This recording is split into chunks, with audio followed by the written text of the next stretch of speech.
Alejandro is the head of air quality at the Greater London Authority. He has a career driven by his dedication to environmental justice. Alejandro has been at the GLA for over 6 years, working to deliver the Mayor's vision of making London greener, fairer and healthier through implementing his London environmental strategy.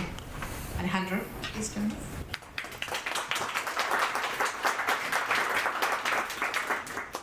Thank you very much. Let's move. There you go. Hello everyone. My name is Alejandro Colsa and I am the Head of Air Quality at the Greater London Authority. I lead at the team that is responsible for tackling all sources of air pollution in London, from residential, transport, commercial, and construction.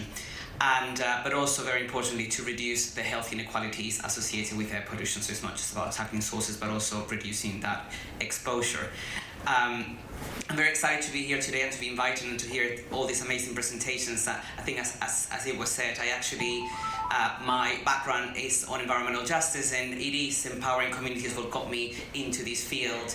I was working, my first professional experience was actually as working at an environmental justice organization in New York City and trying to see if we could increase the level of participation of disengaged communities there on issues around indoor air quality and better quality of homes. And it was really there where, dealing with issues about mistrust on authorities, dealing with issues about misinformation, that really highlighted how it is really important that we have to work with the people that are impacted by the issues in order to identify the best solution to tackle that issue. And really that's what motivated me to get into where I am today, I guess. And I had the terrible luck of being asked to be the last in today's presentations, and I knew that all of these amazing people were going to talk about very similar things that I was planning to do. So I thought I will give a flavor, and I'll be short, on how from the GLA we are tackling some of the big issues about how do we really empower communities, how we tackle those issues of mistrust with Londoners, with issues around air quality. So I'll start by asking myself, do we have a mandate to do this? And the answer was yes. Here's a quote from the Mayor of London that he made very clear when he started that we, the GLA, we exist to serve London's communities, and all of their voices are instrumental in shaping public policies. So all of our policies and programs must be done with Londoners and not to Londoners, as Joe mentioned before as well.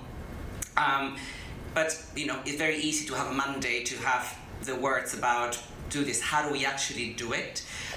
We have an amazing community engagement team at the GLA that really help us, navigate each of the different policy areas. How can we do better? How can we really get into those communities and make sure that they're working with us and they're being part of the discussions from the get-go?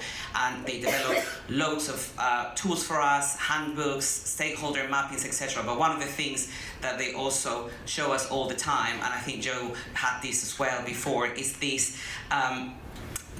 spectrum of public participation, and really they highlight to us that we really need to focus on recognizing and maximizing all potential avenues that we have so that we can bring Londoners into everything that we do. And they're all important. None of them is more important than other. Obviously, we all, and we're here today to empower communities, but it is about understanding where is the right moment to really tackle those issues of mistrust. How can you start little until you can't just jump into a community and suddenly let's just all decide what we're going to do.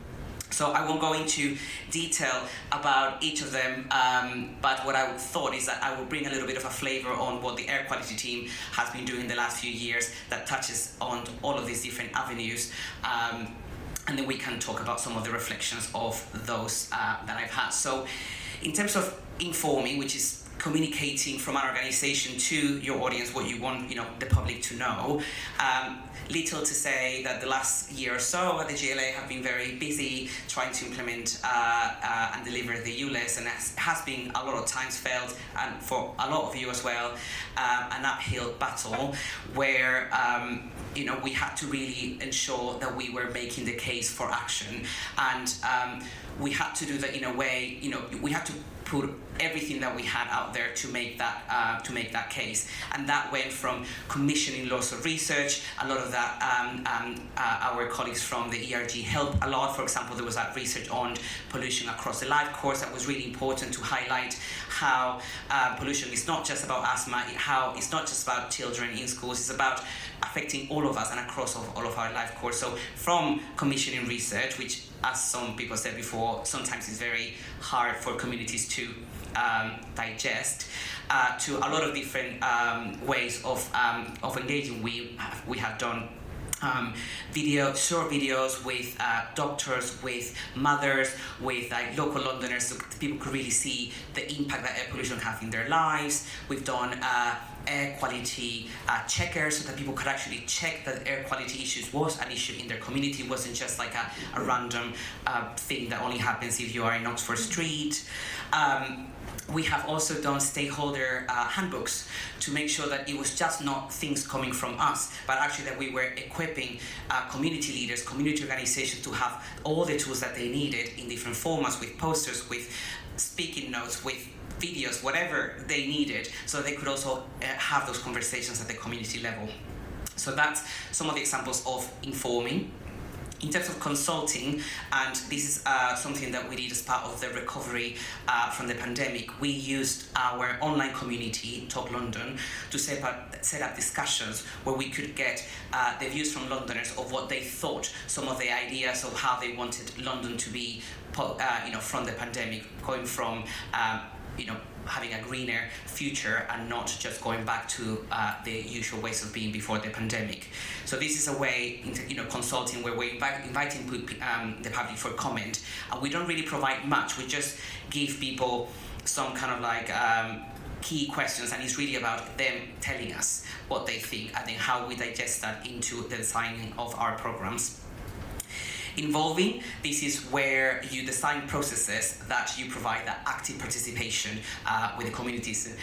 A lot of people know about the famous TfL statutory consultation for the ULEZ. It was a very large campaign to get as many people as possible to read it, to comment, to have as much as diverse perspective from different groups, to ensure that people understood first the kind of big evidence that we were providing to them, but also how then their views were then taken into account. Moving into collaboration, I wanted to use one of the examples that we have from our Future Neighbourhoods 2030 program. So this is where we have done alliance with a couple of boroughs in London to ensure that through community engagement, they help us design what those future neighbourhoods for 2020 will look like. And this was in Summerstown in Camden, a very interesting project where, since the beginning, the residents chose air quality as one of the areas that they wanted to improve.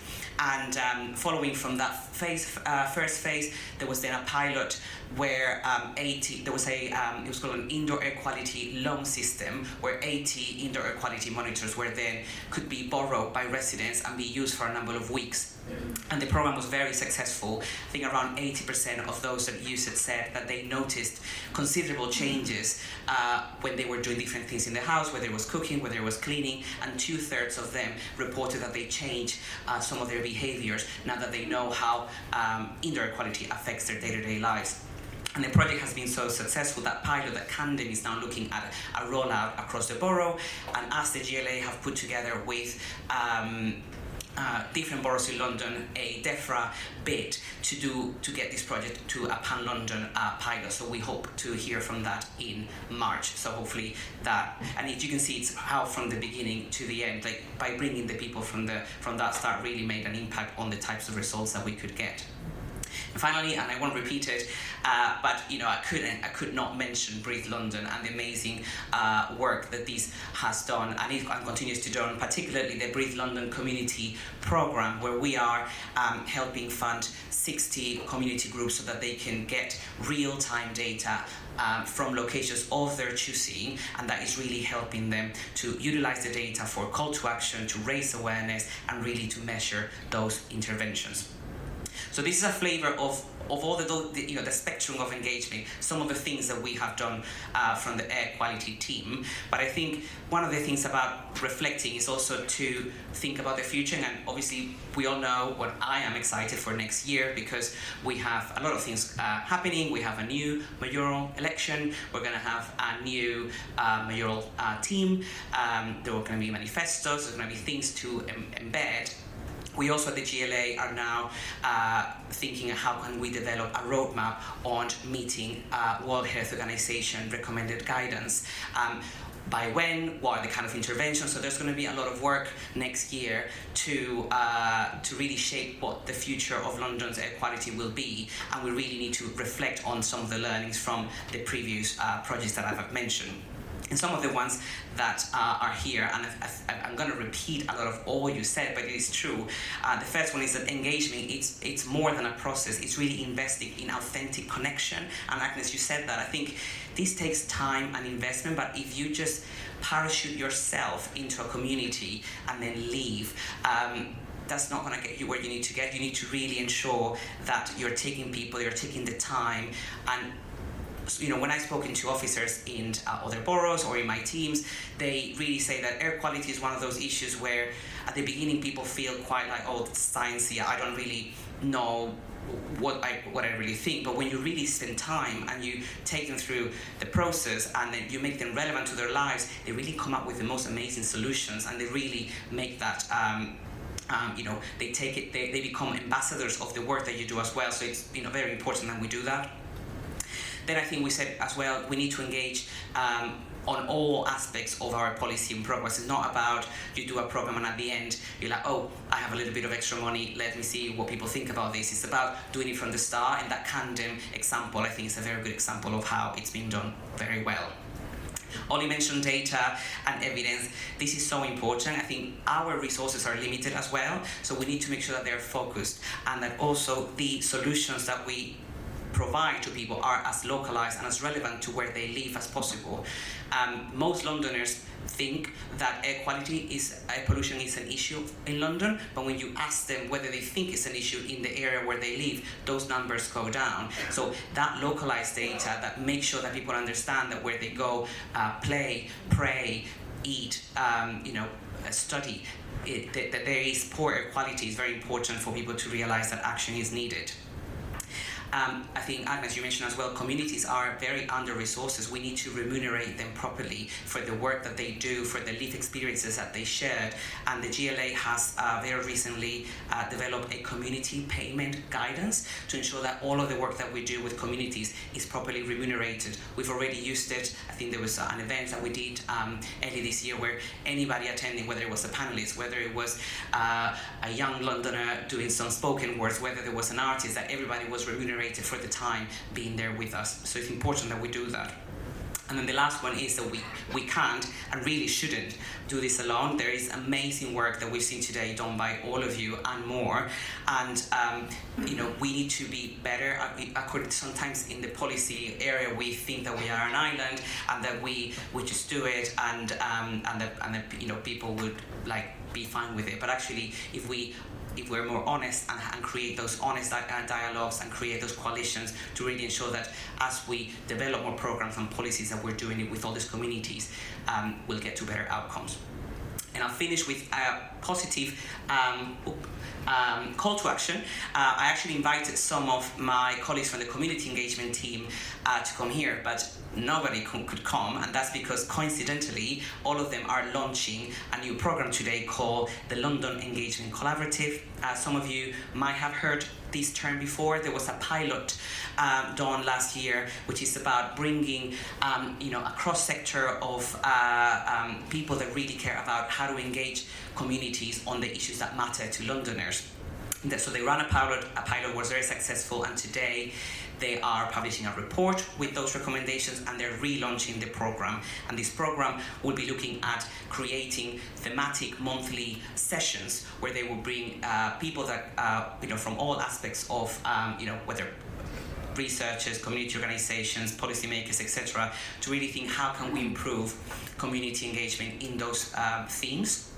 And linked to that, there will be a small Good Ideas funding pot where members can apply for up to £5,000 for any projects that will support any of the main goals of the program, whether that is supporting collaboration across sectors, building new connection, testing new ideas. So there is also a little bit of money associated with the program. So I've talked to the team, and they said that they would love to have air quality as one of the themes for the London Engagement Collaborative. So I'm looking at you, and if you are keen to know more about this program, you can contact me. There's also the emails of the 2 policy officers that are leading the program on the slides, but we really want to do something that is meaningful within this program about air quality, because already environment is one of the 3 priorities of the program, but there's so many other areas in environment, but I want air quality to be one of the themes of this program. So on that note, and leaving with that sentence that I took from the London report, that the journey will create the end goal, we're nowhere there when it comes to local authorities doing the full empowering. We're really trying, and we want to work with more of you to do it better, and to make sure that we're bringing Londoners with us in that journey to the end goal, which is having air quality, having the best air quality in any major city, which is what the Mayor of London wants to have.